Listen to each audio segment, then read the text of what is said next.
回头继续来关心这个邦桥幼稚园甲社区的群组感染，目前是有30例确诊，这个传播链也未收煞。为着要来防堵着疫情，指挥中心是以专案的形式，为这个社区大楼当咧做自主健康管理的300个民众来注这个 AZ 疫苗。卫福部医学会执行长王必胜早起嘛到现场坐镇来指挥。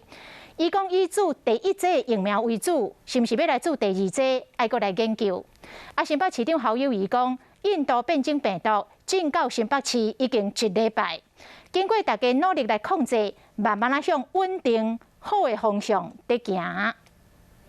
小道人员穿白色防护衫，搁一摆来到邦桥这个社区进行清扫，因为幼稚园群组案要咧拖。卫福部医学会执行长王必胜来到现场指挥，要为大楼住户注 AZ 疫苗。18岁以上，那现场没有发烧、没有症状的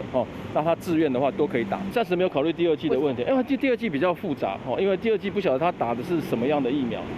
那这个还有就是他的这个时间有没有到？新北市府市长刘浩仁嘛来社区关心，目前 B 栋住户已经全部送到集中检疫所隔24天 ，A 栋住户大约473位当咧自主健康管理，可能无法度去病院。指挥中心为符合资格大约300位住户注第1剂 AZ 疫苗。第2台病毒进到新北市已经1个礼拜，